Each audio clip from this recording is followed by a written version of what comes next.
Slater, you hear me? You're gonna sit and wait for the real hostage negotiator. God damn it, Jack, I'm talking to you.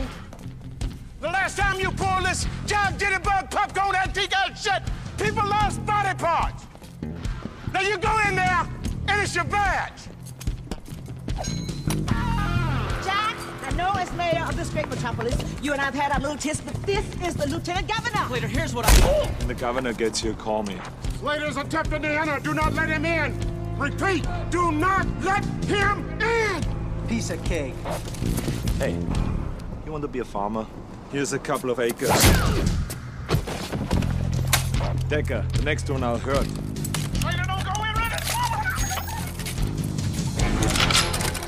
Well, we did some work on a film Arnold Schwarzenegger did called Last Action Hero several years ago. Yeah. And we wrote music with Michael Kamen, who's worked with us in the past on other projects. And we did music for that. And that was incredibly satisfying, I have to say, but I really enjoyed that. But yeah, I probably would be more interested in that at this point in my life, simply because I'd like to sort of curtail my my touring a little bit, you know. Yeah. As it, I enjoy touring quite a bit, and I love playing the shows, but it is getting more and more difficult to do it at my age and to keep that intensity up, you know, for that length of time. Yeah, and if you can do something from, say, Tuscany, it's a tough argument to beat that, right? If you can compose something from, you know, it's like, But we were talking about innovative singer-songwriters who've just done exceptional work. And for some reason, your name clicked into the conversation. I said, oh, that's interesting. I'm going to actually talk to him this week. We'll see how he feels about that. So there's some possibilities brewing for you, buddy, here at the studio. We'll have to circle back on that. But do you listen to, Michael Kamen, for example, he was kind of a larger than life guy. Was he easy to deal with on that front, or was he kind of demanding? Oh, he's musically demanding. Yeah. Personally, was a lovely man. He passed away several years ago now. Yeah. I would say one of my musical inspirations, actually. I learned a lot by working with him. He was just a wealth of musical knowledge and experience, and he was a character. You know, above all else, he was a character, and it came through in his music. I think it really translated that way. But musically, he would push you. You know, like for instance, we were working on this one section of the film, and he wanted it.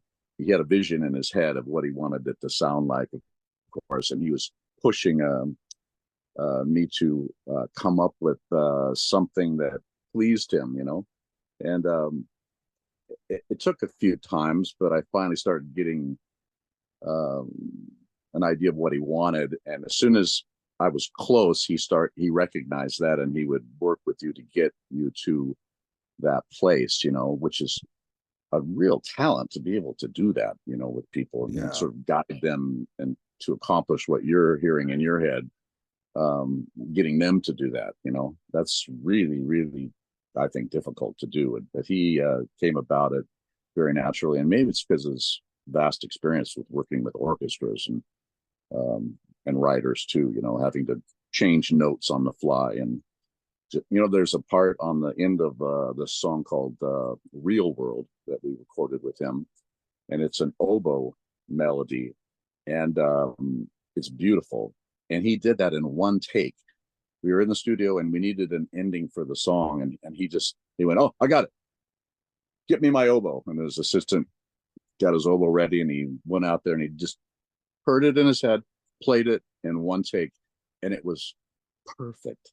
I mean, everything, the nuance, it had a retard where it slows down at the end, you know, and it's very tricky to perform something like that. And he just did it without even breaking a sweat. You know?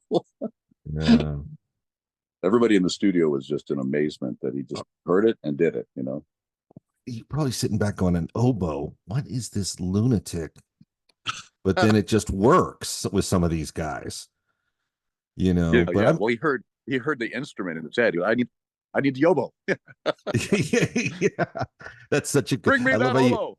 I love how you look to the sky like there's some kind of divine, you know, like he's either asking God to like suddenly make one appear. But I think you're a great choice for a collab for something of that nature. But do you have soundtracks like you sit back and you go, "This is a great soundtrack"? Do you appreciate these kind of things, being who you are I do. as a musician? Oh, I do. Yeah, when I hear it from other people and I see it how it works in the film, yeah, it's a real talent to be somewhat transparent in what you do, so that the music doesn't step on the scene, but also you want to enhance that scene to help push the emotion of the scene, you know, for people. And at least that's the goal, I think, that you try to achieve, you know. Hey, I'm Alex from Quiet Riot. I'm Dizzy from Guns N' Roses. I'm Johnny from Typo Negative. I'm Mike from what? Help us cure NMOSD and with it, cancer. Go to Guthrie Jackson Foundation and donate now.